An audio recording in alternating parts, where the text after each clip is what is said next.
Boa noite. Vocês estão bem? Quantos aqui amam a ceia do Senhor? Eu fico muito animado quando é culto de ceia. Meu coração se enche de expectativa e de esperança para o dia que eu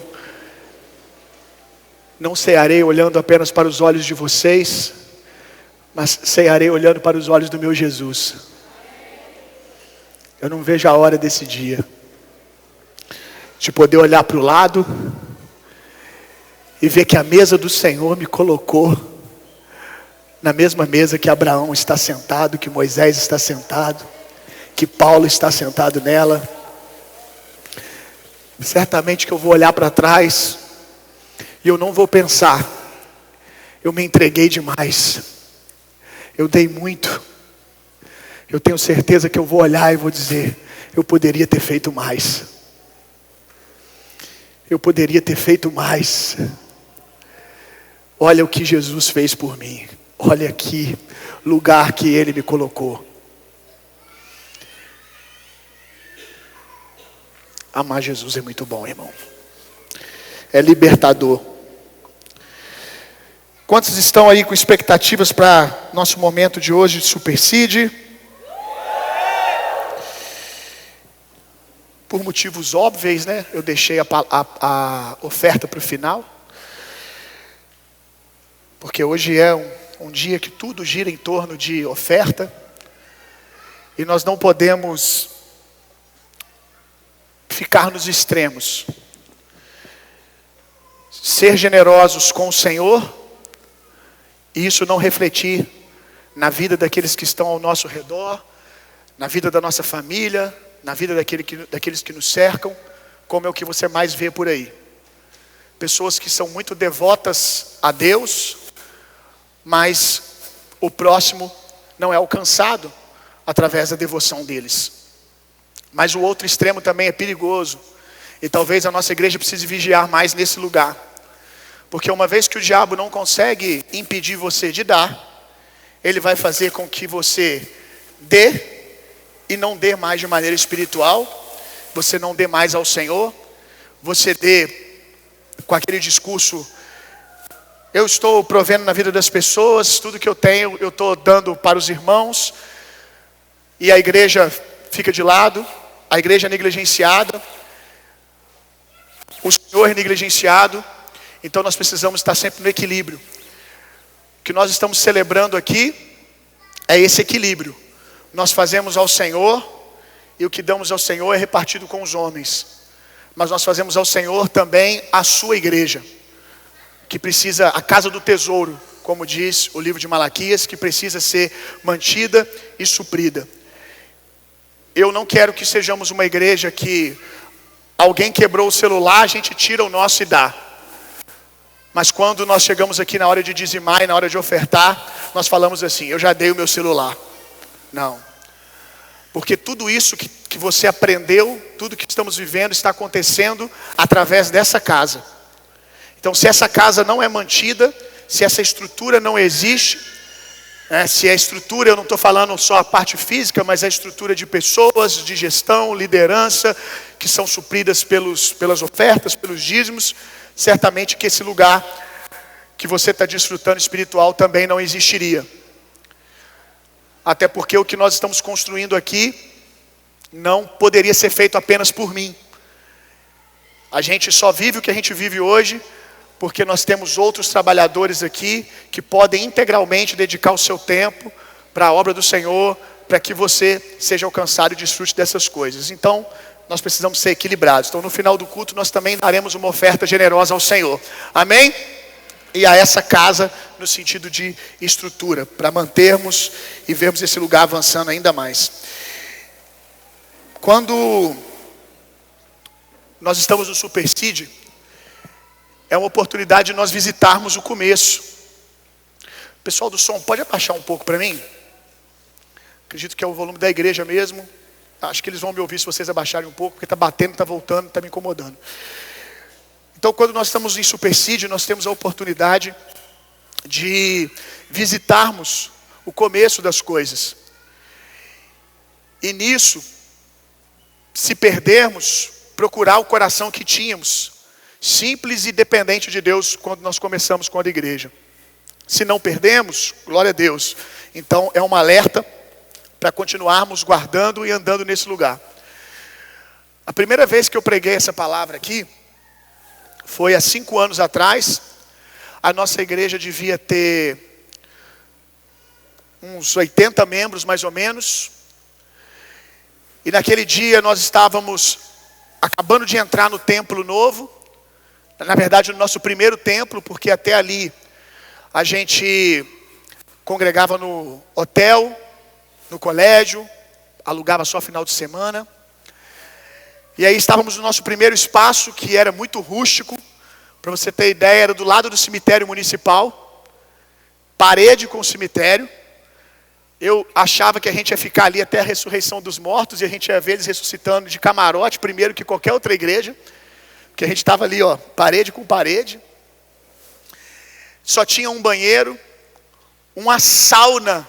Quem era desse templo, levanta a mão. Glória a Deus pela sua vida, hein? Você permaneceu, porque era difícil. A presença nos mantinha ali, meu irmão. Um lugar perigoso, né? Muito escuro para chegar e para ir embora. Mas foi o que o Senhor nos deu. E, como eu estava dizendo, muito quente. Cadeiras de plástico, sem estrutura de som. Nosso primeiro som nos emprestaram. Uma outra igreja nos emprestou. E no meio disso tudo, um dia eu tô no banheiro tomando banho. E eu estava pensando numa situação que a gente estava vivendo com uma irmã da igreja. Que nas fortes chuvas que rotineiramente tem aqui em Juiz de Fora, né, uma vez por ano pelo menos, a casa dela havia trincado de fora a fora e estava com a iminência de o telhado cair, ela com 2 filhos. E eu estava dizendo, Senhor, o que eu vou fazer? A igreja começou agora. A gente mal tem condições de manter as necessidades básicas da igreja, pagar aluguel, luz. As necessidades que nós temos já estão quase não sendo supridas. E aí eu falei, Deus, tomando banho, eu falei, Deus, se eu tivesse a igreja igual a de fulano, citei o nome de alguém, de um amigo meu que tinha compartilhado comigo, que na igreja dele, eles tinham construído uma casa para uma pessoa. Só que é uma igreja com porte maior e mais madura de tempo. Então eu falei, Deus, se a gente tivesse uma igreja como aquela, eu poderia fazer alguma coisa. Se eu tivesse o dinheiro que eles têm. E aí Deus disse no meu coração, não te falta dinheiro. Não te falta dinheiro, te falta coração.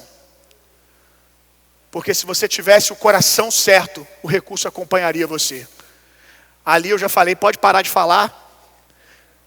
Eu já entendi. Não precisava vir assim também. E ali eu chorei no chuveiro e falei, é verdade. Eu preciso fazer alguma coisa com aquilo que eu tenho. Fui para a igreja e disse para a igreja, olha, nós vamos construir uma casa. E a gente não tinha nem ventilador, uma sauna lá dentro.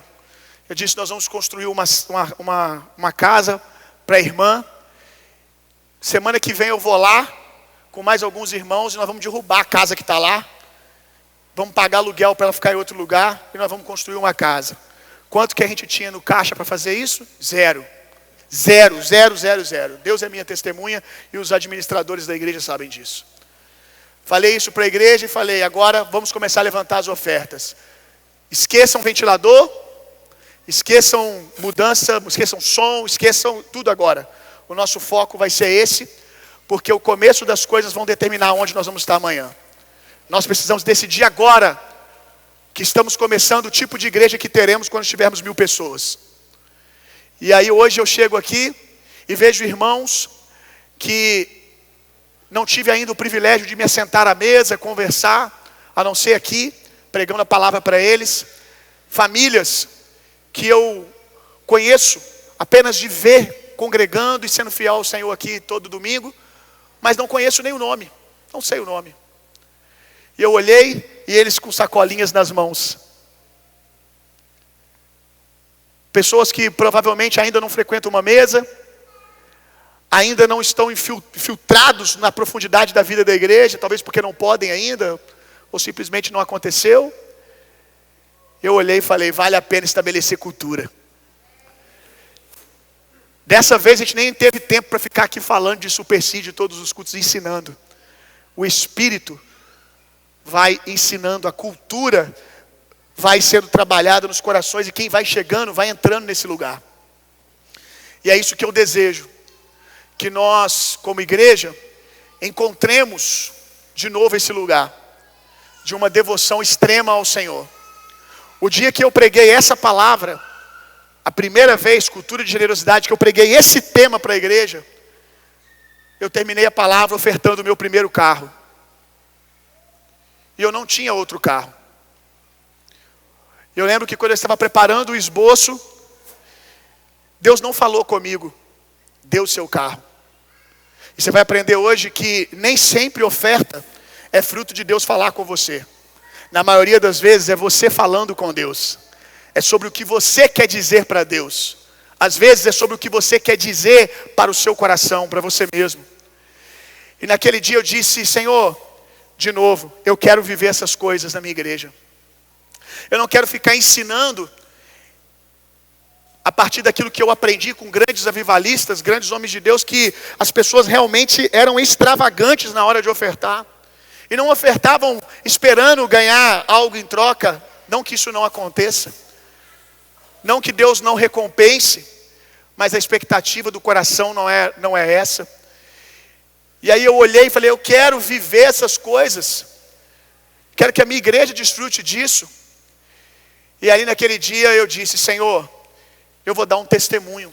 Eu vou derramar um sacrifício ao Senhor que seja um testemunho a respeito daquilo que eu quero que como povo a gente viva um dia. Dei o meu primeiro carro. A outra oferta que eu dei, mais alta, que foi o outro carro que eu dei. Por que eu estou falando essas coisas? Primeiro, para você lembrar ou se posicionar acerca da igreja que você faz parte. E do quanto você tem a responsabilidade de manter isso acontecendo. Mas também para que você saiba que quando eu falo de espiritualidade do dinheiro, de honra, de oferta, eu tenho autoridade para falar. Não porque eu ganhei carros, não que eu não tenha ganhado também. Porque eu disse para vocês, ninguém ganha de Deus, não dá. Mas porque eu primeiro fiz. Eu primeiro me entreguei e tenho me entregado como oferta ao Senhor. E eu não poderia deixar de ensinar essas coisas, roubando de vocês o privilégio de viver a vida que eu vivo. E eu não estou falando de provisões de coisas materiais, mas a vida espiritual que eu vivo também é fruto da devoção espiritual que eu entrego ao Senhor. O que eu desfruto com Deus passa por isso. A maneira que eu tenho andado passa por isso. Então eu quero que vocês vivam essas coisas também. E como eu estava dizendo, passou um tempo depois, acho que já na Silva Jardim, um outro dia, não era supersídio, até porque aqui nessa igreja, não é nesse dia que a gente sai ofertando na vida um dos outros. Nesse dia nós celebramos aquilo que vivemos, que já fazemos. Os irmãos aqui que ganharam carros, inclusive, porque aquilo que eu plantei lá atrás, realmente se tornou uma cultura no mesmo nível. De pessoas virem de outro lugar, que nem eram dessa igreja aqui, e ofertar carro na vida de ministros de louvor, de ofertar casa na vida de ministros aqui, de pessoas aqui que receberam casa de pessoas de outra nação, que procuraram eles e disseram, Deus mandou eu te ofertar uma casa, escolhe uma casa que eu vou pagar.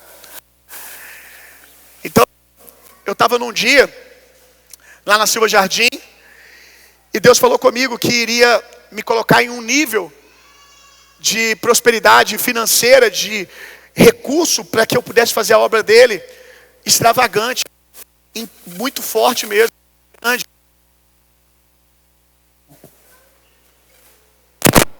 Som. E naquele dia, enquanto as pessoas oravam por mim ali no altar, os ministros, os pastores, o Senhor perguntou no meu coração, você acredita naquilo que eu estou te dizendo?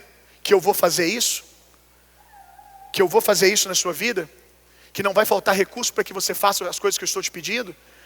Eu disse: Senhor, você vai ver só se eu não acredito. Eu sei que oferta fala, irmão. E tem coisas que as nossas palavras dizem que o nosso coração não está dizendo. Mas aquilo que nós fazemos é de fato aquilo que cremos. Porque quem tem fé, faz. Quem tem fé, fala. Quem tem fé, se move. E aí, eu disse ao Senhor: você vai ver só. Ele já sabia, né? Ele sabe o doido que ele tem, né? Ele já sabia. Você vai ver só se eu não acredito. Levantei, chamei minha esposa e falei: amor, vem cá. Seguinte, Deus falou um negócio comigo. E eu tenho que responder. Eu vou dar o nosso carro para outro carro. E aí ela olhou para mim e falou: Deus falou com você? Falei: aí que é o negócio. Falou: não. Eu que estou falando. Eu que preciso responder ele. Posso ir? Está comigo? Ela: estou contigo. Com aquela carinha de: meu Deus do céu. Ai, ai, como ela fala: Benaia, Benaia. Benaia era um dos valentes de Davi que, num dia de neve, ele decidiu entrar dentro de uma caverna e matar um leão. O texto só diz isso. Não tinha motivo nenhum, irmão. O texto não dá motivo. Tinha um inimigo de Deus lá na caverna, lá. Tinha um negócio, mas não, só diz que era um homem que no dia de neve, que todo mundo quer ficar em casa dormindo, ele olhou para dentro de uma caverna, tinha um leão lá dentro e pulou para dentro para matar o leão. Ou seja, foi lá arrumar um problema porque não tinha o problema para arrumar. Não tinha problema para suficiente, vou lá arrumar mais um. Aí ela fala isso comigo: você tem esse espírito, amor. Você vê o leão quietinho, lá do outro lado do rio, dormindo. Você fala: eu vou lá cutucar ele. A minha vida está muito tranquila, eu vou lá arrumar um probleminha. E aí, dei o carro para o Caio, para a Adriele. E dei o carro, e sabe o que aconteceu uma semana depois, irmão? Uma semana só depois, sabe o que aconteceu? Eu precisando de carro. Você acha que Deus sabia que eu precisava? Sim ou não? Que eu uso o carro para poder levar meu filho na aula. Que eu uso o carro para poder vir para a igreja, para poder fazer a obra. Você sabe que Deus sabe disso tudo, né? E aí eu te pergunto: o que será que aconteceu uma semana depois? Nada. 2 semanas depois, irmão. 2 semanas depois, nada. Mas e um mês depois? Porque uma semana é muito pouco tempo, viu? Mas um mês dá tempo de Deus falar com alguém, trazer alguém não sei de onde. Sabe o que aconteceu um mês depois? Nada. Sabe o que aconteceu 1 ano depois? Nada. Sabe o que aconteceu 2 anos depois? Nada. Não comprei carro porque eu não tinha condições de fazer. Andei 2 anos com aquilo que a gente tinha. Vezes Uber, vezes carona, vezes ônibus. 2 anos, irmão. Sabe quantas vezes eu murmurei? Nenhuma. Deus é testemunha disso. Todas as vezes que eu não tinha, eu via a oportunidade de estar entregando uma adoração ao Senhor. Todas as vezes eu tinha a oportunidade de desenvolver contentamento no meu coração. Coisas que dificilmente você desenvolve quando você tem muita coisa. Então foi me dada uma oportunidade. Se está tardando uma semana, se está tardando um mês, é porque Deus está dizendo: você não precisa de um carro. Você precisa daquilo que a ausência do carro pode dar a você. Aleluia! E aí foram 2 anos, irmão. 2 anos. Então por que eu estou contando isso? Para você dar carro? Eu estou contando para você saber que aqui a gente não acredita que você dá hoje e ganha amanhã não, irmão. Aqui se você fizer alguma coisa, você vai fazer como quem faz ao Senhor, com o coração devoto a Deus. Não para barganhar com Deus. Ganhei. Quando Deus já tinha me dado outras coisas que o meu coração precisava, que não era carro. Amém? Então essa é a casa que você faz parte. Nós estamos aqui mergulhando no livro de Provérbios. Quem está lendo o livro de Provérbios aí, levanta a mão. Bom demais, né, gente? Todo dia um pouco menos burro. Aleluia. Eu estou nessa. Estou me sentindo pelo menos 0,1 menos burro. 0,1. Está sendo muito bom. Já perdi a conta de quantas vezes li. E nessa leitura coletiva com vocês, tenho me apaixonado ainda mais. E uma das coisas que você já deve ter reparado no livro de Provérbios é o quanto a maneira que você lida com o dinheiro determina a sua nobreza, determina o seu valor e fala de coisas espirituais. Quem tem problema em falar de finanças na igreja não consegue ler o livro de Provérbios. Porque o livro de Provérbios, esse é um dos assuntos que mais é falado. E para escandalizar você, foi o que Jesus mais falou, até mesmo mais do que salvação. Sobre administração de recursos, sobre dinheiro, sobre finanças. Por quê? Porque dinheiro é mais importante que salvação? Não. Porque muitos por causa de dinheiro perdem a salvação. Deixam de alcançar. Muitos por causa de dinheiro vivem o reino dos homens, mas não desfrutam da nobreza do céu na terra. Você vai aprender isso aqui hoje. Então vamos lá. Quero só ler rapidamente alguns textos de Provérbios. A gente não vai meditar neles. Mas só para você lembrar o quanto Provérbios fala acerca do assunto. Há quem dê generosamente e vê aumentar suas riquezas. Outros retêm o que deveriam dar e caem na pobreza. Diga comigo. Tem bênçãos que são para que eu me alimente. Existem bênçãos que são para que eu compartilhe. E se você trocar as coisas aí, você vai ter problema.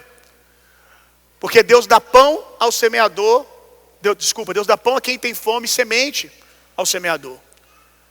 Então Deus dá pão para matar a nossa fome, mas Ele dá semente para que a gente continue plantando e tenha provisão. E também possa prover na vida das pessoas. Então, por favor, não coma sementes. Não é muito inteligente. Provérbios 19:17. Quem trata bem os pobres, empresta ao Senhor, e Ele o recompensará regiamente. Quem trata bem os pobres, empresta ao Senhor, e Ele o recompensará regiamente. Deus recompensa aqueles que dão aos pobres. Tem um outro texto, se eu não me engano, é esse texto mesmo aqui, porém com uma versão diferente, que diz que aquele que dá aos pobres, aquele que está dando aos pobres, Deus assume a dívida. Está emprestando ao Senhor. Quando você dá aos pobres, você está dando como quem dá ao Senhor, e é o Senhor que vai pagar você. Imagina só o que Deus, por meio do seu Espírito, escreveu para nós. Que quando nós damos aos pobres, nós estamos entrando em dívida com Deus. E é Ele que vai nos pagar. Se nós acreditássemos nisso, o quanto generosos nós seríamos de fato. Se a gente tivesse a certeza que o que a Bíblia está dizendo, ela está dizendo de fato, e acontece, que quando você dá aos pobres, você entra em dívida com Deus e é Deus que vai pagar você. O quanto você seria generoso? Será que você seria mesquinho? Será que você confiaria tanto nas suas moedinhas, nas suas cédulas, no seu dinheiro na conta? Se você entendesse que aquilo que você semeia na vida das pessoas, aquilo que você provê na vida do pobre, você está entrando em dívida com Deus, e não existe hoje uma bolsa, uma ação que valorize mais do que a poupança do céu. E literalmente é um lugar de investimento. Que às vezes nós colocamos lá, que investimento é assim, irmão. Você tem que colocar e tem que esquecer. Porque senão você fica querendo mexer toda hora. Você colocou o dinheiro lá, deixa o dinheiro trabalhar. E segue a sua vida. E é assim que acontece na nossa vida espiritual. Falava outro dia com os ministros assentados à mesa, com os pastores aqui da igreja, dizendo para o Caio, vou usar o exemplo do Caio, do Wesley. Falei, Caio, Adriele, eles largaram tudo para caminhar nessa casa, para estar servindo essa visão. Adriele tinha uma vida financeira abastada com a profissão dela. Deus falou para ela parar com a profissão dela e focar no ministério. Caio poderia estar trabalhando em qualquer lugar e decidiu ganhar pouco, que é o que podíamos pagar para estar aqui na igreja. Wesley, dedicando a vida dele ao Senhor, o tempo dele aqui nessa casa. E aí eu perguntei para o Caio e para a Adriele, quantos anos vocês acham que trabalhando com o que vocês trabalhavam antes, vocês iam precisar para conseguir comprar um apartamento? E aí eu perguntei, será que hoje, Caio e Adriele, se vocês estivessem trabalhando desde lá, vocês já tinham comprado um apartamento? Aí eles falaram assim, não, com toda certeza não sei nem se parcelado eu ia dar conta de pagar. E aí o que aconteceu? Trabalhando nessa casa 3 anos aqui, se dedicando ao Senhor, de repente aparece alguém e dá um apartamento pago para eles, lá na zona sul da cidade, meu irmão. Parece que nada está acontecendo, né? Parece que nada está acontecendo, e do nada, pum, aparece alguém que vem de outra cidade, de outro estado, e diz, eu quero abençoar vocês com um apartamento. Chega uma hora que é a hora de você receber o investimento, irmão. O Wesley viveu uma experiência, não sei, foi Supersídio, Wesley? Foi no Supersídio, Wesley? Um evento de empreendedorismo da igreja. Você vê que Supersídio aqui acontece o tempo todo. O Wesley é chamado ali fora e alguém dá um carro para ele de 180 mil reais. Será que Deus não está vendo a entrega dele?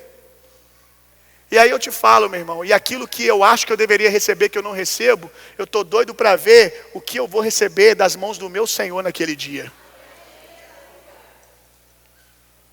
Porque aquilo que Ele não me dá aqui, tem infinitamente mais valor na eternidade. Eu trocaria, meu irmão, todos os meus bens para sentar na mesa, e quem está do meu lado, além de Jesus, porque Ele já é garantido que vou estar com Ele, eu estar sentado tão perto na mesa que eu estou do lado de Paulo e Pedro.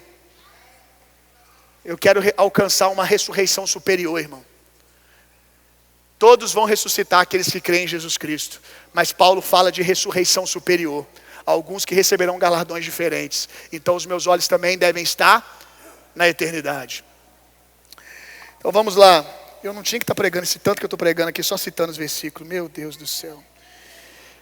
Provérbios 11, 25. O generoso sempre prosperará. Quem oferece ajuda ao necessitado, conforto receberá. Provérbios 11, 24. Quem dá com generosidade, vê suas riquezas multiplicarem.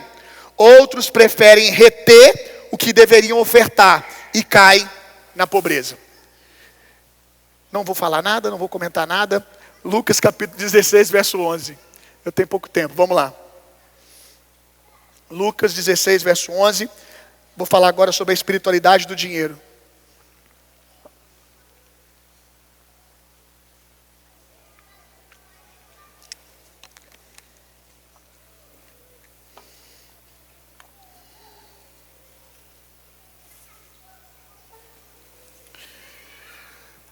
Assim, se vós não fores justos, corretos, em lidar com as riquezas deste mundo ímpio, quem vos confiará a verdadeira riqueza? O que Jesus está falando aqui? Se você se contamina, se você negocia na hora de ofertar ao Senhor coisas naturais, se você não consegue ser fiel ao Senhor com dinheiro, se você não consegue ser fiel ao Senhor com o seu dízimo, como Deus vai confiar a você ou a uma comunidade, a uma igreja, coisas mais elevadas?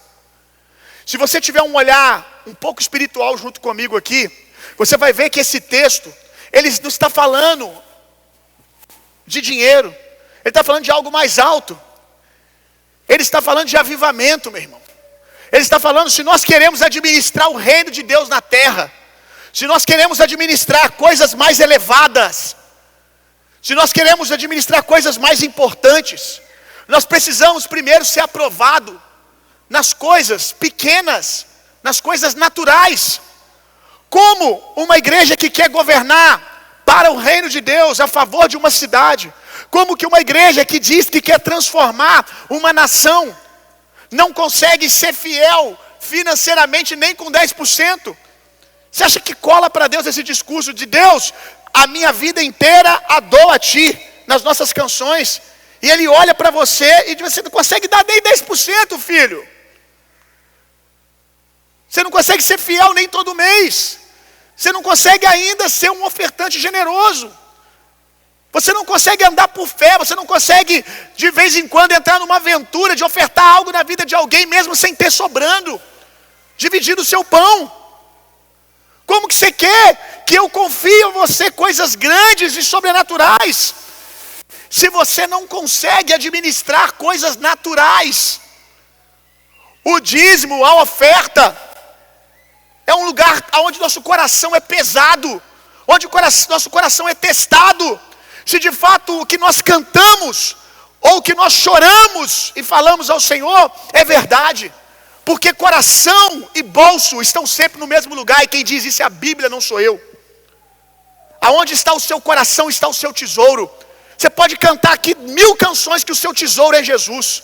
Te amo mais do que a prata, mais do que o ouro. Mas se a sua vida financeira não diz isso, seu coração não está nisso. Pergunta para sua mulher se não é verdade. Quando ela vê você, acredito que os maduros aqui não fazem isso, mas conta para você da vizinha, do vizinho, que eu espero que você não viva isso, que o cara tem recurso para poder andar bem vestido, para poder jogar bola, para poder comprar videogame, e a mulher não tem dinheiro nem para absorvente. Pergunta se essa mulher vai se sentir amada, quando o dinheiro é investido nele, e não nela e nos filhos. Pergunta se ela vai se sentir amada. Nenhuma esposa aceita esse tipo de amor. Então por que Deus vai aceitar? Então nós temos que entender que existem coisas que são leis espirituais, que são coisas óbvias. Se o dinheiro, se o meu coração está no lugar, o meu dinheiro, o meu recurso está ali. Eu invisto naquilo que eu amo. Quando eu tive filho, a primeira coisa que aconteceu, porque antes eu tinha para mim, para minha esposa, então eu tinha condições tranquilo de ter bons tênis, gostava de fazer coleção de tênis, de boné, e ela também conseguia suprir para ela. Veio o filho, eu preciso ser lembrado que eu tenho que comprar alguma coisa para mim. Eu preciso ser lembrado, que a primeira coisa que você pensa é em prover para o seu filho. Quem tem filho aqui sabe do que eu estou falando. Porque quando você ama, o seu recurso está ali, meu irmão. Você ama a sua esposa, você gasta dinheiro com ela. Esposas, vocês perderam a oportunidade de dizer aleluia. Isso, mulheres, tomem posse. É agora que você dá aquele glória a Deus. Aleluia. E os homens dizem, eis-me aqui. Foi bem fraco. Foi bem fraco. Então se você ama, o seu dinheiro está investido naquilo, irmão. Não tem conversa. Ainda sobre esse texto,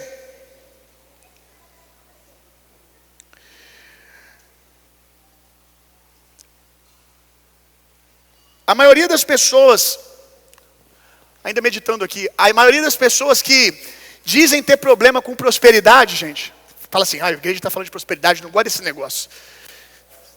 Isso aí é carnal demais, a gente não tem que falar sobre isso, sobre dinheiro na igreja. Não ia aguentar andar uma semana com Jesus, não ia aguentar andar uma semana. Mas ok, eu não gosto desse assunto de prosperidade. E eu sei que muitas vezes pelos excessos que você não vai encontrar aqui nessa casa, daqueles que construíram teologia da prosperidade. Mas prosperidade é algo bíblico, porque está nas escrituras, como eu disse, Jesus falou muito do assunto. Aqueles que dizem que não gostam, é engraçado que eles não gostam quando é na vida dos outros. Mas se eles forem o alvo da prosperidade, eles gostam pra caramba de falar do assunto e de viver. Então você vê que a maioria, se não todos daqueles que têm problema com prosperidade na vida dos outros, na verdade eles têm inveja. Porque quando é na vida dos outros é uma bênção. Quando é na vida dos outros é um problema. Quando é na vida deles é maravilhoso. Então, mais uma vez, o assunto está revelando o coração. Aprende, meu irmão, a se alegrar com os que se alegram. Se alguém recebeu uma bênção perto de você, celebra. Celebra, que isso pode selar a sua vitória depois. Deus mudou a sorte de Jó quando ele orava pelos seus amigos. Então saiba celebrar a conquista das pessoas que estão do seu lado. Porque chorar com os que choram qualquer um faz. Difícil, sobrenatural mesmo, espiritual, maduro, é se alegrar com aqueles que estão se alegrando. Quando você está precisando. Jó orou pelos seus amigos quando eles estavam doentes, e Jó também. E Jó, sem estar recebendo cura, estava pedindo para que os amigos fossem curados. E quando ele fez isso, ele foi curado. Quando ele parou de olhar para ele e começou a celebrar a vida dos outros.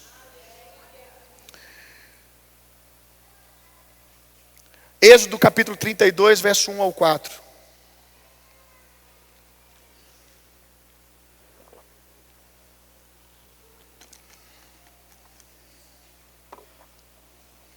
Êxodo 32, verso 1 ao 4.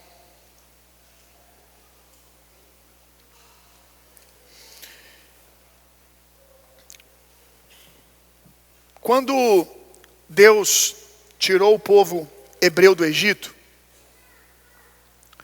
aconteceu algo sobrenatural. As mulheres do Egito começaram a pegar os seus bens, as suas fortunas, as suas joias preciosas, os seus brincos, e começaram a entregar tudo para as esposas dos hebreus. Então os hebreus, que eram escravos, saíram do Egito, todos eles abastados financeiramente. Mais uma vez, como Deus paga, né, gente?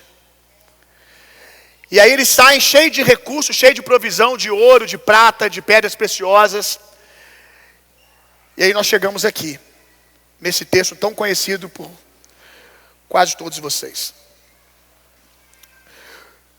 Quando o povo de Israel percebeu que Moisés tardava muito a voltar do alto do monte, o que está acontecendo aqui, irmãos?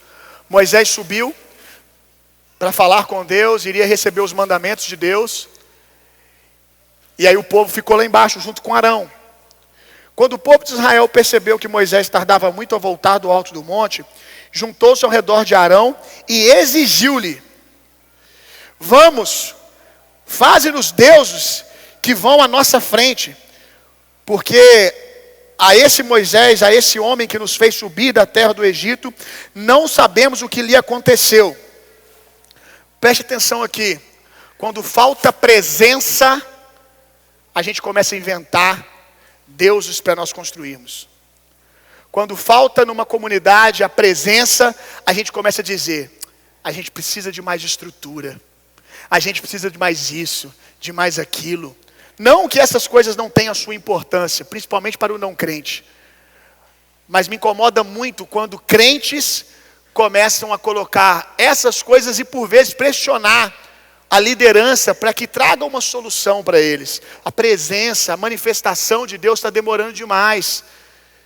Então é isso que acontece quando nós perdemos a presença. Nós vamos construindo deuses conforme a nossa imagem. Vamos lá.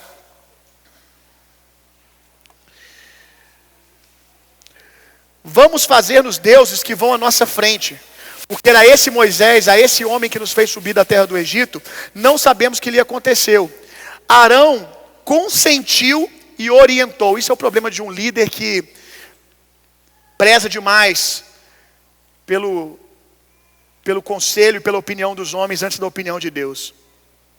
Tirai os brincos de ouros de vossas mulheres, de vossos filhos e filhas, e trazei-nos aqui. Qual o brinco de ouro, gente? Que elas receberam lá no Egito. E elas receberam para quê? Deus disse o que para eles? Vocês vão para o deserto para me adorar.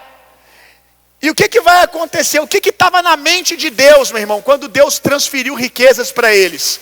Não era só que eles fossem abençoados, também. Mas no plano de Deus estava o tabernáculo. O tabernáculo ia ser construído e ele ia precisar de muito ouro, de muita pedra preciosa para poder estar do jeito que Deus estabeleceu. Tinha um lugar para aquele recurso. Eles tinha chegado na mão deles para que eles, sobretudo, entregassem ao Senhor. E o que eles vão fazer aqui? Eles vão entregar para eles mesmos. Não, Bill, mas eles entregam para o bezerro de ouro, para o diabo. Tem muita coisa que a gente faz para nós mesmos que quem recebe é o diabo.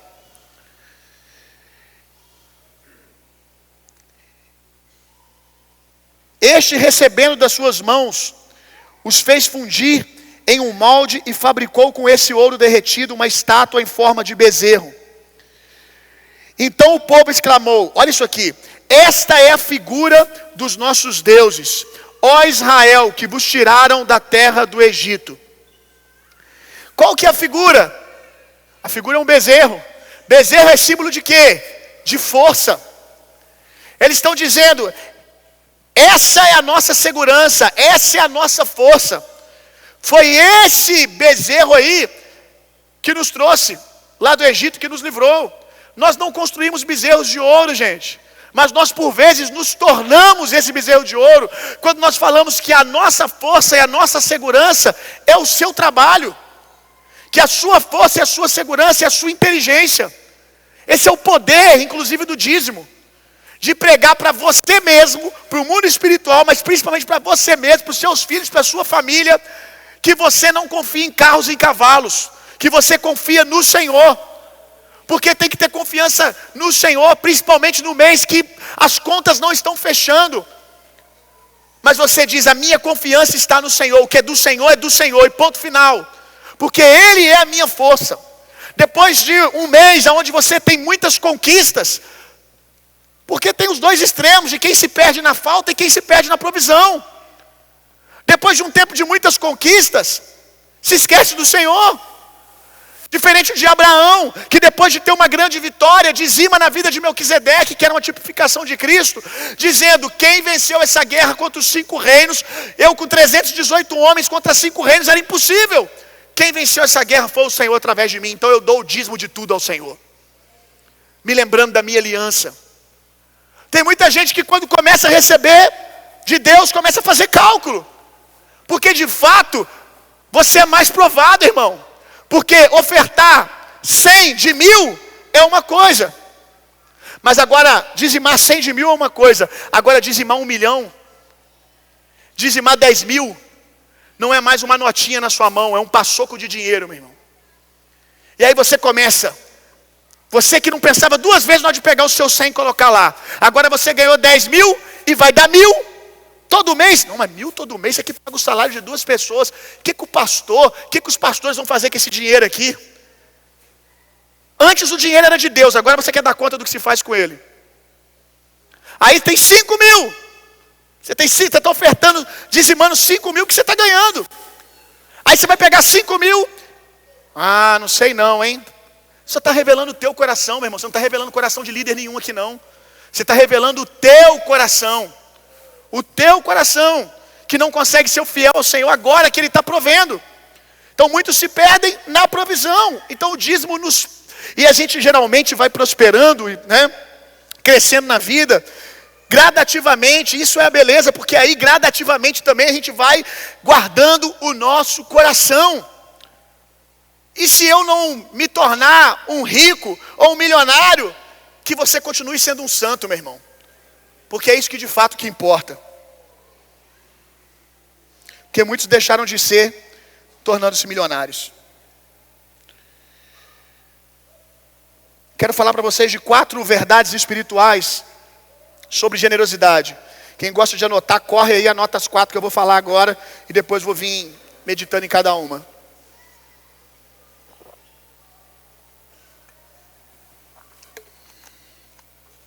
Primeira,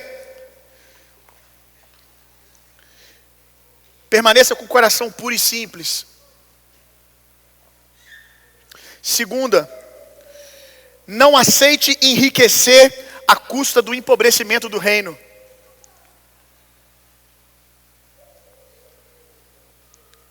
Terceira, seu dinheiro fala mais alto do que suas orações.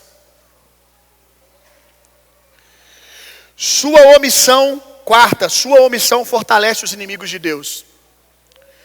Então, vamos lá meditar na primeira.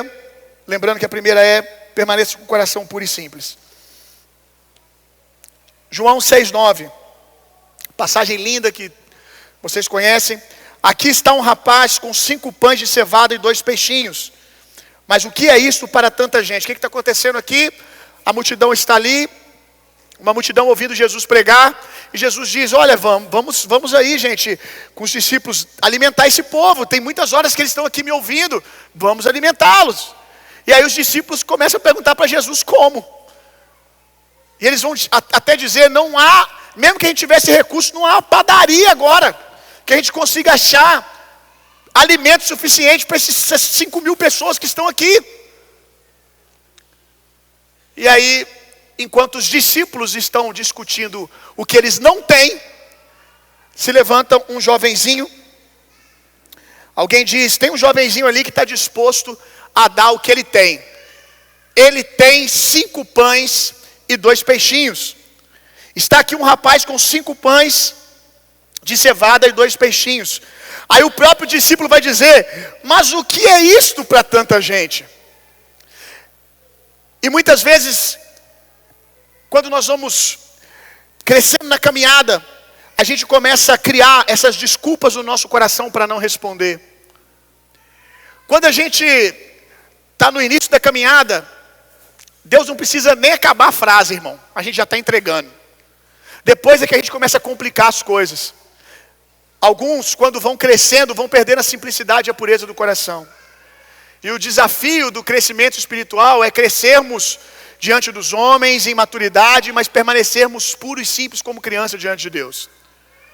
Uma criança que acredita que os 5 pães e os 2 peixinhos que ele tem na mão é capaz de alimentar uma multidão, é capaz de ser útil para Jesus. Ao invés de dizer assim, o que eu tenho é tão pouco, alguém vai fazer. Que é o pensamento que está na maioria das pessoas na igreja. Basta a gente falar assim, gente, nós vamos levantar agora uma oferta para construirmos uma casa. Aí o cara pensa assim, não, infelizmente hoje eu só tenho R$2. Eu não vou participar, porque o que é R$2 para uma obra tão grande como essa? Mas você já parou para pensar que se todo mundo, como aquele menino, você acha que no meio de 5.000 pessoas, gente, não tinha mais ninguém que tinha um pãozinho guardado, um peixinho? Se aquele menino que era uma criança tinha 5, você acha que ninguém ali tinha nada?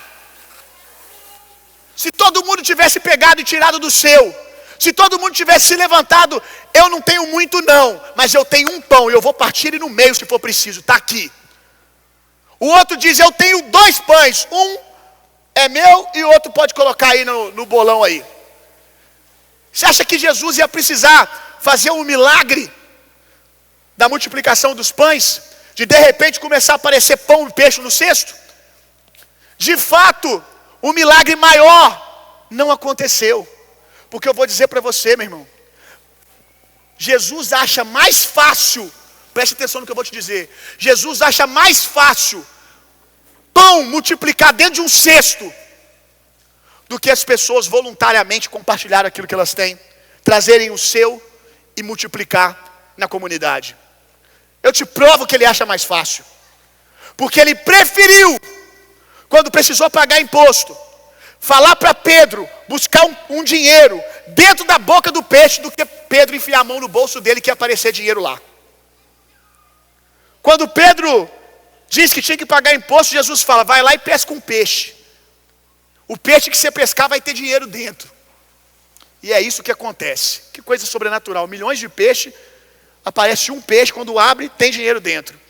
Mas aí eu me perguntei, isso aqui ninguém me falou não. Um dia eu orando, lendo a Bíblia com Jesus, eu falei, Jesus, você tirou o dinheiro da boca do peixe, por que você não tirou do bolso de Pedro?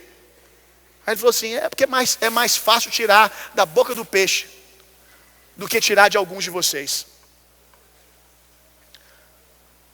O peixe crê mais, está mais obediente, pelo menos não presta resistência, melhor dizendo. O peixe não presta resistência. Porque de fato a adoração é isso, sabia? Um dia você vai entender que a adoração não é muito o que você faz cantando, mas é uma vida de obediência. Porque a Bíblia diz que todos os seres vivos adoram ao Senhor. Como que todos os seres vivos adoram ao Senhor? Eu te faço uma pergunta.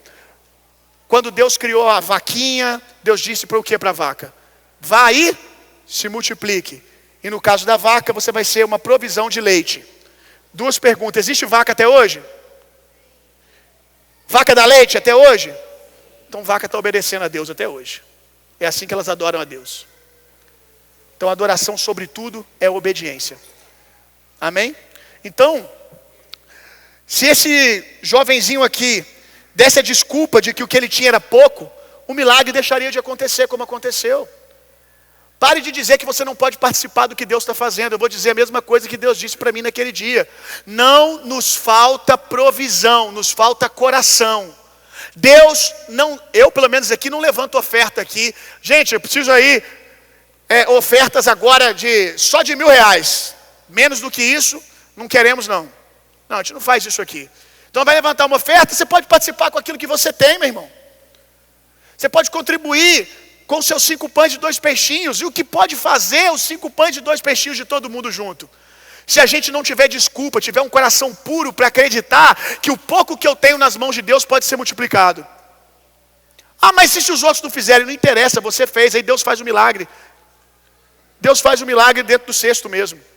Ele não vai deixar de fazer se ele encontrar um coração puro e simples disponível. Então, tendo amadurecido, irmão, não se torne alguém que fica complicando as coisas, não. Seja rápido em obedecer a Deus, como talvez você foi um dia.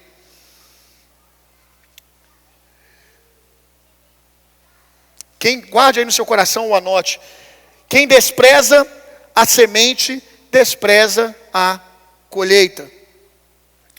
Outra coisa, tudo que você compartilha no reino é multiplicado. O que você retém, permanece como está. Tudo que você compartilha no reino de Deus é multiplicado. O que você retém, permanece do jeito que está. Segunda verdade espiritual. Vamos repetir qual é a segunda.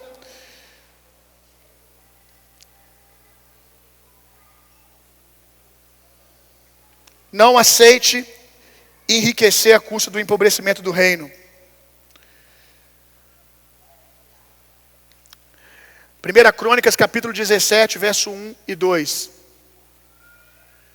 O rei Davi já morava em seu palácio, quando certo dia disse ao profeta Natã: aqui estou eu, morando num palácio de cedro, enquanto a arca da aliança do Senhor permanece numa simples tenda. Natã respondeu a Davi: faze o que tiveres em mente, pois Deus está contigo. O que Davi está dizendo? Eu não posso viver a prosperidade que eu estou vivendo e o reino de Deus tendo falta de coisas básicas. Eu não posso olhar o reino de Deus ser empobrecido à custa do meu enriquecimento. Eu preciso fazer alguma coisa. Por quê? Porque eu posso. Já parou para pensar isso, irmão? Que tem coisas que você pode fazer e a bênção já está em você poder. Um dia, pouco tempo atrás, eu estava no sinal e aí eu tinha uma nota de 100 na minha carteira. E um garotinho veio vendendo água no sinal.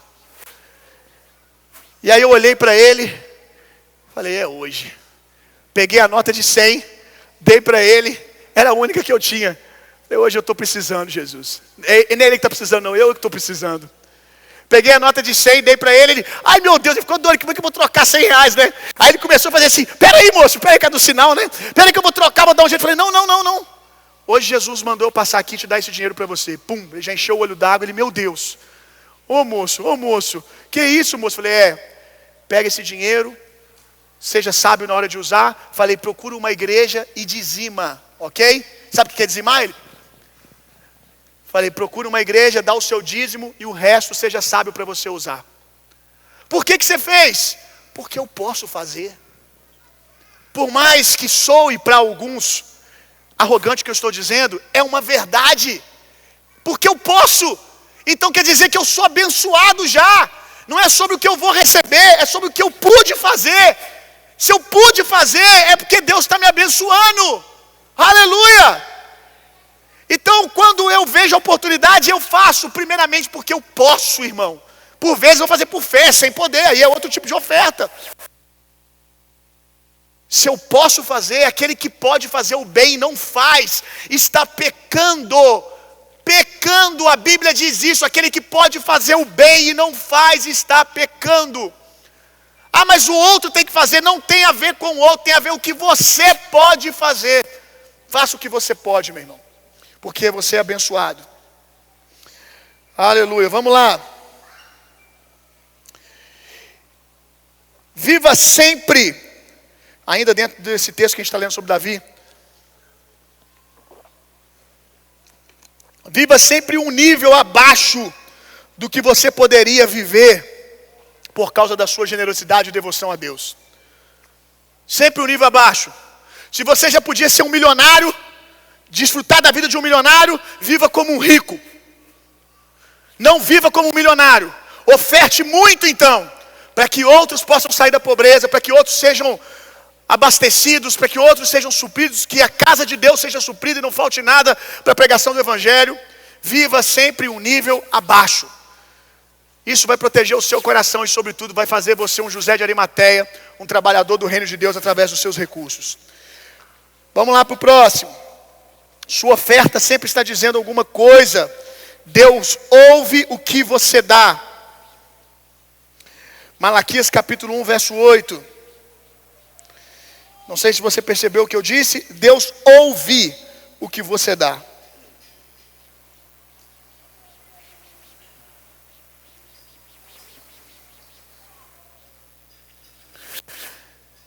Deus aqui está exortando o povo acerca da maneira deles ofertarem.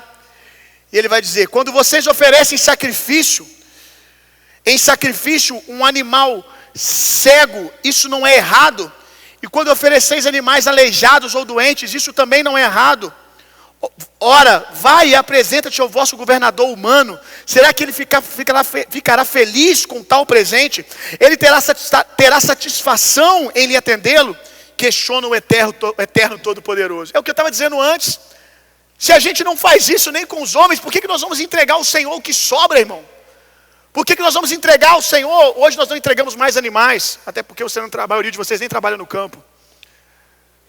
Quando nós ofertamos ao Senhor, nós não ofertamos mais animais, mas muitas vezes ofertamos o que sobra. Supersídio não é bazar, viu, irmão? Não é você ir lá e pegar, essa aqui está com uma manchinha aqui. Isso aí você não faz nem no bazar dos espíritas, irmão. Não dá esse mau testemunho para nós não, tá? Pelo amor de Deus. O que não serve para você não serve para ninguém, irmão. Dá o seu melhor. Dá o seu melhor. No supersídio você não separa. Essa aqui está desfiando, então eu vou levar ela. Não. Pega algo que te custe, como disse Davi. Como eu darei ao Senhor algo que não me custe nada? Prepara o seu melhor. Você vai ofertar ao Senhor, oferte a sua melhor oferta, irmão. Não é animal manco e coxo, não. Porque você sabe que a sua oferta está falando. A sua oferta está falando acerca do que de fato está no seu coração, como eu disse lá no início. Vamos só ler mais um texto aqui. Malaquias 1,13 agora.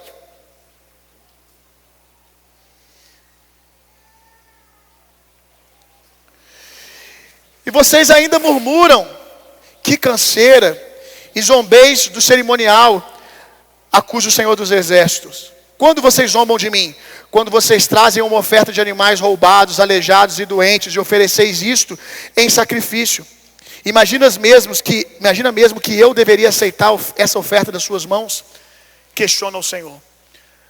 Irmãos, que Deus seja honrado na nossa vida, com a nossa devoção, à altura de quem Ele é. E entenda uma coisa, até quando você oferta na vida de alguém,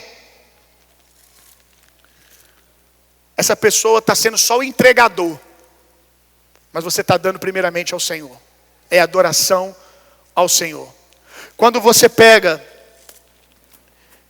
e dá algo, como eu peguei o carro e dei para o Caio e para a Adriele, eles foram abençoados de tabela, participaram da minha comunhão com Deus, irmão. Foram participantes da minha conversa com Deus. Eu decidi entregar algo ao Senhor, e eu sei que para chegar tem que passar por alguém. Porque é assim que Deus é adorado. Quando eu amo meus irmãos. Quando eu faço pelos meus irmãos. Isso chega ao Senhor como oferta suave ao Senhor. Então eu peguei e queria dizer algo ao Senhor. Então peraí, Caio e Adriele. Hoje vai ser vocês. Hoje vocês vão trabalhar de motoboy. Motoboy das minhas orações. Vocês vão entregar para Deus o que eu quero entregar. E foi através deles. Então quando eu oferto aqui na igreja ou na vida de alguém, essa pessoa está entregando a Deus a minha oração. Está sendo um veículo da minha devoção a Deus. E de fato, bênção, irmão, só é bênção quando é compartilhada. Nada que Deus faz na sua vida é apenas sobre você. É através de você. Deus faz em você para que através de você outro seja alcançado e esse outro glorifique a Ele, e aí é um ciclo. Deus faz, você compartilha, o outro diz glória a Deus e Deus recebe a adoração.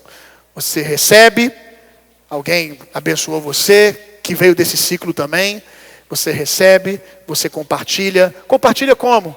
Quando você divide com os outros, quando você usa o seu carro para a obra da igreja, para poder levar alguém numa mesa, para poder buscar alguém em casa, quando as suas bênçãos não são só para você, são para as pessoas que estão à sua volta. Aí você compartilha, nem sempre dando ao outro, mas como eu disse, compartilhando, dividindo, deixando que o outro usufrua. Aquilo volta em adoração ao Senhor, porque o outro diz, glória a Deus por esse irmão que me dá carona todo domingo. A adoração chegou a Deus através desse objeto que você ganhou. Deu para você entender? Então vamos lá. Provérbios 18, 9. Último texto que a gente vai ler. Não, verdade, penúltimo. Não, antepenúltimo. Vamos lá, Provérbios 18, verso 9. Quem já chegou em Provérbios 18 aí, capítulo 18? Quem já leu ou chegou? Provérbios 18, 9. Olha isso aqui, gente, que princípio poderoso, que a gente não percebe o quão espiritual ele é, porque a gente às vezes só aplica os textos de provérbio em coisas naturais, na administração da vida, dos negócios, do tempo. Quem relaxa em seu trabalho é irmão do que o destrói. Olha isso aqui. Quem relaxa em seu trabalho, irmão, não é quem deixa de fazer, não. É quem faz relaxadamente, quem não faz o que podia ser feito. Quem não faz do jeito diligente, dedicado, que poderia fazer, é irmão do que o destrói. O que esse texto está dizendo? O desleixado fortalece os inimigos do reino de Deus, irmão. Tem muitas vezes que nós ficamos preocupados, olha o avanço dessas ideologias lá fora. Olha isso, meu Deus do céu, isso está chegando nas escolas. Nossa, essa ideologia aqui, o diabo é nosso inimigo. Isso aqui, a televisão é nosso inimigo. Irmão, igualmente os nossos inimigos são a nossa avareza, é a nossa omissão. Porque o quanto de crente que tem dentro das igrejas, irmão. Para pensar. Tirando as igrejas não saudáveis, que têm a sua parcela de culpa para que as pessoas não sejam generosas porque estão sendo abusadas. Quantas igrejas saudáveis existem? Que se aquela multidão de pessoas estivesse de fato preocupado com o órfão e com a viúva, investindo, a gente ao invés de preocupar com colégio tal que está ensinando tal coisa, a gente já tinha fundado um colégio. A gente já tinha colocado a pregação do evangelho na televisão. A gente já tinha feito mais, irmão. Se a igreja não fosse desleixada. Se a igreja realmente fosse dedicada disciplinadamente nas finanças com o Senhor e com a obra de Deus. Se de fato a gente não fizesse isso aqui só como um memorial, mas vivesse o que profeticamente está acontecendo aqui, em Atos dos Apóstolos, naquele grande avivamento, não teve só oração em reteté não, irmão. Teve só oração em línguas em Xu, não. Não teve só curas e milagres, não. Não teve só multidão se convertendo, não.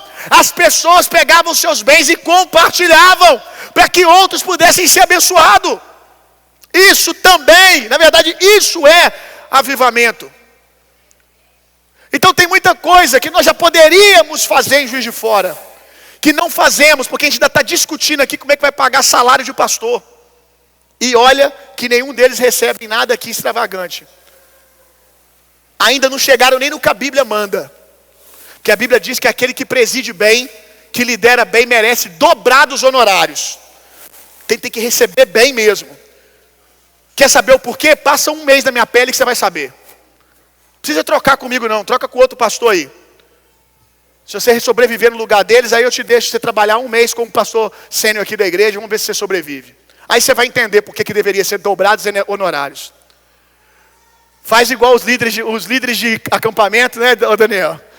Os líderes de acampamento chegam para mim e falam assim, estão cuidando de 15 ali, 20 no acampamento. O Daniel fala comigo toda vez que a gente vai malhar, pastor do céu, como que você aguenta nós? Como que você aguenta esse povo, pastor? Pelo amor de Deus, ele começa a mostrar as lutas que ele está tendo, só para a equipe ficar unida para a prova do acampamento. Só para as pessoas responderem às necessidades que tem na equipe que elas decidiram fazer parte. Que ninguém botou arma na cabeça, eu quero fazer parte, mas aí não faz parte, trabalhando, servindo. Aí fica doido, pastor, toda vez que a gente está trabalhando ele fala, aqui no WhatsApp, ó, pastor, como é que fica o seu? Porque o meu com 15, como é que está? Então os pastores aqui não estão recebendo nem o que a Bíblia diz, que é dobrados honorários. Não chegamos nesse lugar, porque eles presidem muito bem. Como que eu sei que eles presidem bem? Olha isso aqui que você vai saber. Então, irmão, onde eu estava mesmo? O que eu estava falando, gente? Sobre, prover aqui, para que a gente fortaleça o reino de Deus. Então tem muita coisa que a gente poderia estar fazendo em Juiz de Fora, que a gente não está porque falta recurso, porque a gente está discutindo coisas pequenas, como eu disse lá no início, sendo reprovados em coisas pequenas, irmãos. Como é que Deus vai colocar coisas grandes para nós fazermos? Como é que Deus vai nos colocar a gestão de um colégio? Como é que Deus vai nos colocar a gestão do governo? Como é que Deus vai nos colocar nos lugares de influência? Se nós estamos negligenciando e caindo em coisas pequenas. Então nós precisamos amadurecer como igreja nesse sentido. Há 5 anos atrás, com 80 irmãos, eu construí uma casa. Lembra a casa? Foi construída. Construímos uma linda casa lá no bairro Ipiranga. Vimos muito milagre. Fui para o sinal vender água. Com alguns jovens da igreja, alguns irmãos. Porque a oferta e o dízimo não era suficiente. Chegou uma hora que os irmãos já não tinham mais o que trazer. Ou não queriam trazer mais, não sei. Aí é com eles e Deus. Mas de fato que só a oferta não estava sendo suficiente. Eu falei, eu preciso fazer alguma coisa. É os 5 pães de 2 peixinhos. Eu sabia que água, irmão, que eu ia ter que vender água até Jesus voltar para construir a casa, porque enquanto o dinheiro da água ia entrando, o valor do saco de cimento ia subindo na inflação. Não dava nem tempo. Eu trabalhando no sinal com os irmãos da igreja, eu ficava 3 horas debaixo do sol gritando, compre água, fazia R$600. Falei, uma dica aí, irmão. Fazia R$600 vendendo água, mas era eu e mais alguns, né? E a gente vendia água na unção. Chegava lá, a água, compra uma água, a pessoa via a faixa lá que estava escrito assim, ajude a gente a construir uma casa, só que mais simples, tá, gente? Igual aquela tatuagem daquele meme do cara. Só para quem já viu o meme na internet. Ajude a construir uma casa, uma pessoa da nossa igreja perdeu a casa, tinha alguma coisa assim na faixa. Aí a pessoa olhava, é para construir a casa? Toma, aí me dava 50, eu falei, vou buscar o troco. Ela, não, pode ficar. Eu falei, rapaz, estou vendendo água por 50 conto. Que negociador. R$100 a gente vendeu a água, irmão. E aí ia vendendo, mas fazia R$600 no dia. Uma vez debaixo do sol quente, 2, 3, eu ficava gritando igual doido lá. Aí eu conheci o Ronald. Olha o meu pagamento aí, ó. Olha o que eu recebi. O Ronald. Uma bênção, irmão. Eu amo o Ronald. Dizia que passou lá, eu estava gritando lá, e você, esse cara é doido. Vou lá ver isso aí. Não comprou uma água. Você comprou, Ronald? Você comprou?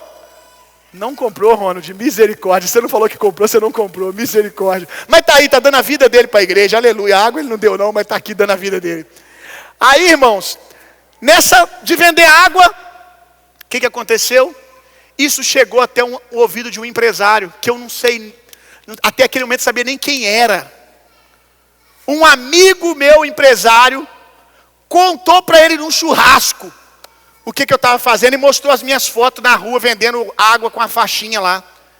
Ele falou assim, liga para esse cara aí. Eu estava chegando na igreja, na verdade, estava chegando na igreja e eu estava estava no Shopping Independência, parei no Shopping Independência para fazer alguma coisa e aí meu telefone tocou. Aí o cara falou assim comigo, fulano está aqui no telefone e quer falar com você. Ele quer falar sobre o projeto que vocês estão fazendo aí.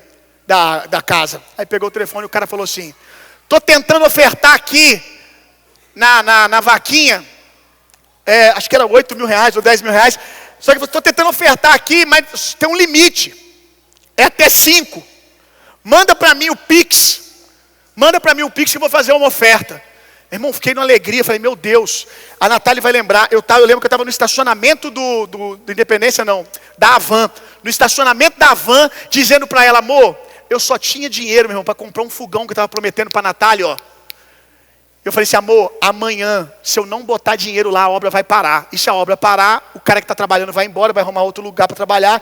A gente vai ter que parar a obra toda, até arrumar outro pedreiro, que é um negócio difícil, né? Aí, falei com ela: vou ofertar o dinheiro do fogão. Aí ela: amor, oferta, depois do fogão a gente vê. Aí decidi ofertar o dinheiro do fogão. Quando eu estou saindo do carro, recebo a ligação: pau. Não sei se era 8 ou 10 mil. Vamos botar aqui 8 mil. 8 mil reais. Eu já voltei, amor. Meu Deus do céu, tem outro fogão aí não? Fogão, semente boa, poderosa esse fogão. Aí, fui para a igreja, irmão, já numa alegria. Falei, a igreja vai ficar doida quando eu contar para eles que a gente ganhou 8 mil de oferta para casa. E de maneira tão sobrenatural. Quando eu estou assim, lá na Silva Jardim, aqui embaixo, para subir no altar, aí aparece assim, a carinha do Vitor, desse amigo meu, me ligando. Aí, estava na hora de eu subir já. Aí eu falei, vou atender ele depois. Depois eu ligo para ele. Aí eu estou indo para o altar para começar, Deus falou comigo: atende esse telefone. Imagina Deus, né? Atende, cara. Atende esse telefone. Aí eu virei para o ministro de louvor: começa aí. E fui para um canto. Para mim um desrespeito isso, porque Deus falou comigo, tinha que fazer. Fui para o canto, peguei o telefone. Alô? Aí era ele: o cara quer falar contigo de novo. Aí eu vi que era videochamada, comecei a olhar assim. Aí é que ele está aqui do meu lado. Ele quer falar contigo de novo. Aí mostrou ele assim. Eu falei: o que, irmão? Ele: eu falei que ia ofertar os 8, mas é o seguinte, quando eu desliguei o telefone, Deus mandou perguntar quando falta, que é para me pagar tudo. Aleluia, irmão. Pessoa que eu nem conhecia. É os 5 pães e 2 peixinhos. Eu não hesitei em dar para Deus o que eu podia. Quando não tem coração, sobra desculpa, meu irmão. Tem muita coisa que não anda na sua vida que você não se torna uma oferta. Aí os outros, alguém tem que aparecer para fazer. Irmão, foi você que ouviu Deus. Se responsabiliza por aquilo que você disse que ouviu, irmão. Cuide dos teus BO. Não vem jogar nas custas de líder de ministério dos outros, não. Se Deus falou com você, cuide tudo dos teus BO. Eu já tenho os meus BO com Deus para resolver, irmão. Deus já pede umas coisas complicadas para mim. Agora cuide do teu. Se Deus falou com você: você vai começar um ministério assim, assim, assado. Mas aí eu fui falar com o Galo para ele fazer uma arte para mim. O Galo falou que não pode. Ai, meu Deus, ninguém investe em mim. Desisti. Vá tu aprender a mexer no Canva, irmão. Se vira. Quem ouviu a palavra foi você. Se alguém vai querer participar disso, parabéns para ele, glória a Deus para ele. Mas por vezes Deus não quer que as pessoas participem para esticar você. Tu acredita mesmo? Então se tu acredita é isso, vai para o sol e vende água, irmão.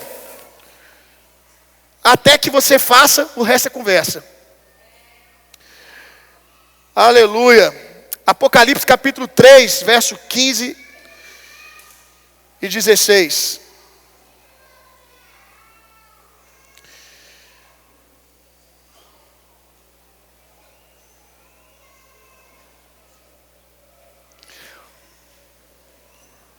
Está aprendendo alguma coisa, irmão? Está sendo bênção?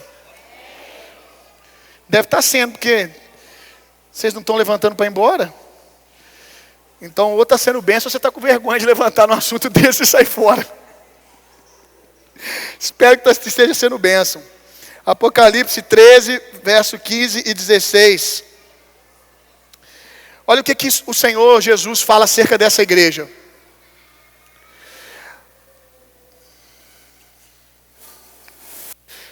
Na verdade, Apocalipse 3, irmão, desculpa. Apocalipse 3, 15 e 16. Conheço as tuas obras, sei que não és frio e nem quente. Antes fosses frio ou quente. O que Jesus está dizendo? Eu preferi que você fosse frio ou quente, porque morno. É por esse motivo, porque és morno, que não és frio e nem quente. estou a ponto de vomitar-te da minha boca. E vocês ainda dizem, estou rico, conquistei muitas riquezas e não preciso de mais nada. Contudo, não reconheces que é miserável, digno de compaixão, pobre, cego e nu está. Eu temo que a gente possa, pelo conforto do que tem nos sido dado, entrar nesse lugar aqui, irmão. Porque com 80 pessoas eu construí uma casa. Depois disso aqui, dessa multidão toda, sabe quantas casas eu construí? Nenhuma. Eu me pergunto, como que 80 podem fazer mais do que 600, do que 1000? Precisamos voltar às primeiras obras, irmão. Sempre fomos intensos na nossa adoração, não só nas nossas canções que estão tocando o Brasil e o mundo hoje, sendo exportadas para o mundo afora. Mas as nossas canções era a construção da teologia que vivíamos no nosso meio dia a dia. Voltemos às primeiras obras, e as primeiras obras sempre fomos quentes. Não vamos ficar mornos. Eu estou dando um desafio aqui, se preciso for, vou vender água de novo, irmão. Eu não sei se ele veio hoje, que ele mora em outra cidade. O irmão Ari está aqui?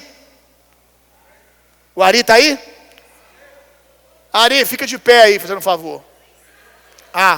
O irmão Ari é um cara aqui na igreja que a gente ama ele demais. Ele é nosso zelador. E assim, é aquele cara que não faz só o que é pedido, não. Ele faz sempre mais. Quantas vezes a gente está com o Ari aqui durante a semana e das 7 horas eu chego, o Ari está aqui.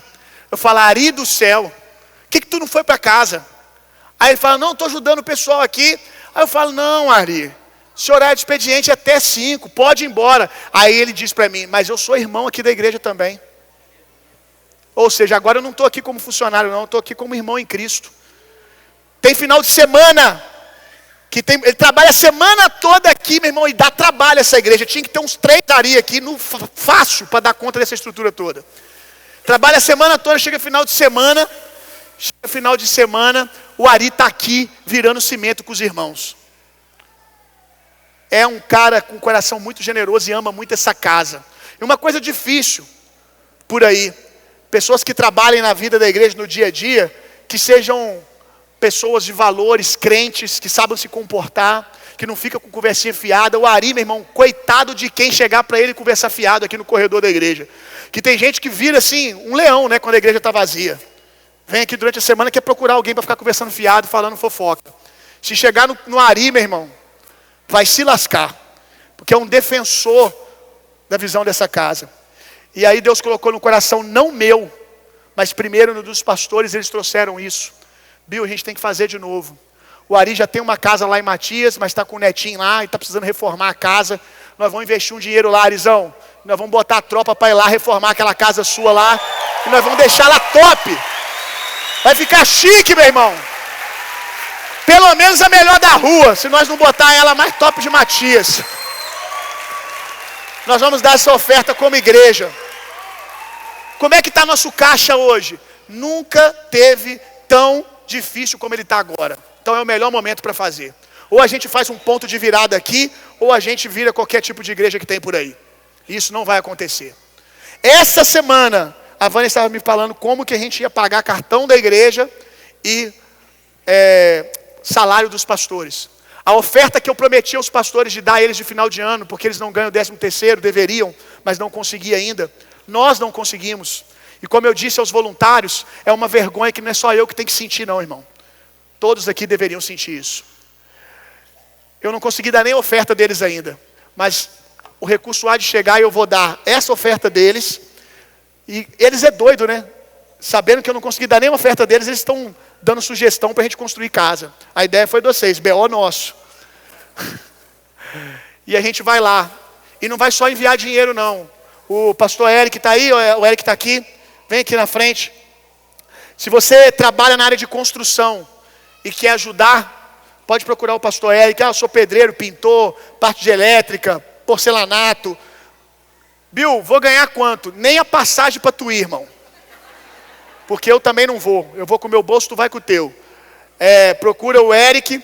Você quer ajudar? Eu não posso ir até o final da obra, mas eu posso dar um final de semana, eu posso dar 2 dias, eu posso dar um material de construção. Procura o Eric, eu posso passar no cartão lá 5 sacos de cimento. E estamos fazendo isso com a nossa quadra lá, precisando de saco de cimento, irmão. Se for para andar igual o ímpio anda, nem me chama, irmão. Eu não virei crente para isso, não. Virei crente para andar em fé, para depender de Deus.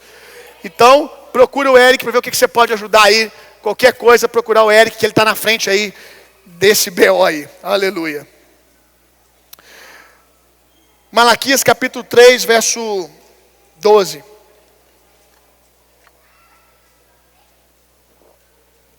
Enquanto você abre, a igreja de Laodiceia era rica, mas suas obras não condiziam com a realidade do quanto eles estavam desfrutando de Deus.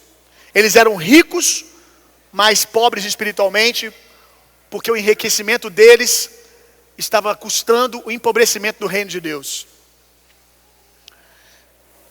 Se você quer uma igreja que tem ar-condicionado, se você quer uma igreja que tem um som melhor, se você quer uma igreja que tenha salinha para criança melhor, então me ajude a cuidar mais do órfão e da viúva. Porque a verdadeira religião não é botar ar-condicionado para você e salinha confortável para os seus filhos. A verdadeira religião é cuidar do órfão e da viúva. Isso aí a gente faz de tabela, quero fazer sim. Principalmente para as nossas crianças, estou sempre buscando dar o melhor. Mas o evangelho não é sobre tornar as coisas mais confortáveis para você. É sobre tirar você da sua posição de conforto.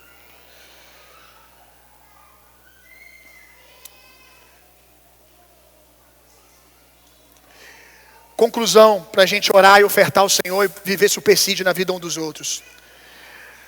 A bênção da fidelidade e generosidade. Malaquias 3:12.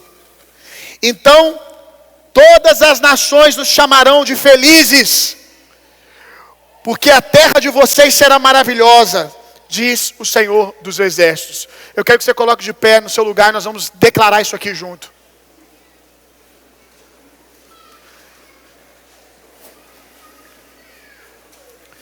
Há poucos dias o pastor Elbert estava ensinando aqui na hora da oferta.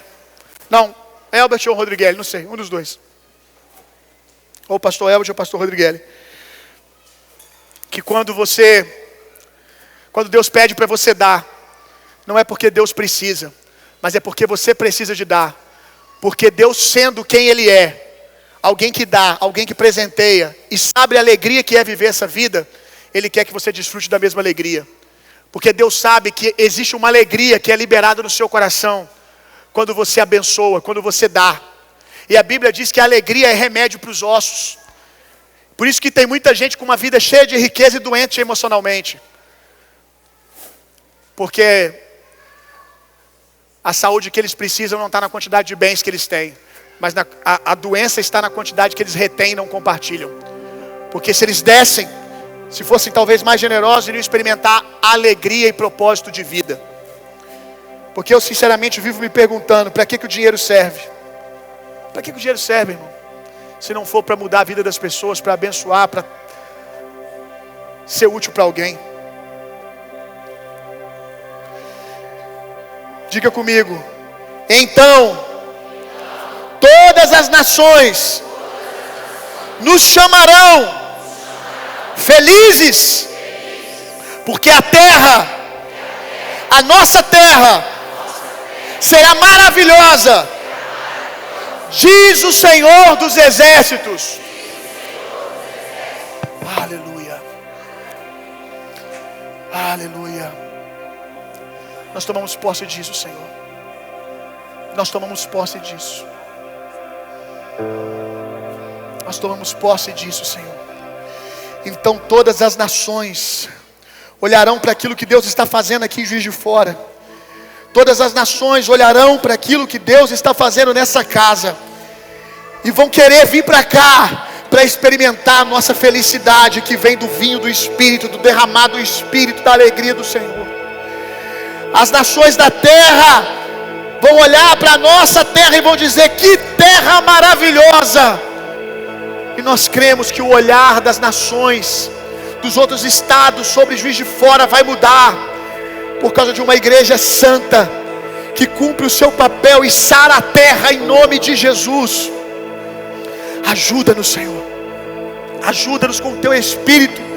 que nos convence da verdade. Não nos entregue às nossas próprias paixões. Não deixa, Senhor, que venhamos fazer o nosso umbigo, o nosso Deus. Que não venhamos servir a nós mesmos, mas vivemos uma vida de serviço aos outros. Essa casa foi objeto do Senhor para nos abençoar. É objeto do Senhor para transformar a nossa casa, a nossa família, para aprendermos tantas coisas. Esse lugar já nos protegeu, nos guardou de tantas coisas que não fazemos ideia.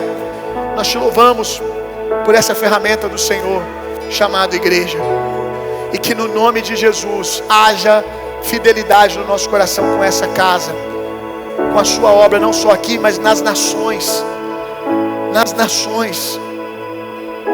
Lá na África, o nosso missionário lá na África, passamos a pandemia inteira sem deixar de ofertar um mês na vida dele. Por que que agora que nós não estamos numa pandemia, nós vamos ofertar pouco? Em nome de Jesus, não faltará recurso para o campo missionário. Que tenha recurso suficiente aqui para a gente ter o santo problema de ter que arrumar mais lugar sério para a gente mandar dinheiro. Em nome de Jesus, Senhor.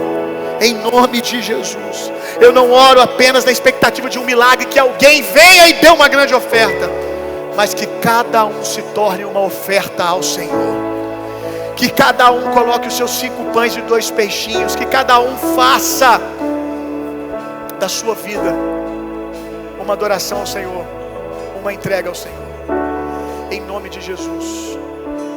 Não nos entregue às nossas paixões. Não nos deixe ser uma igreja morna.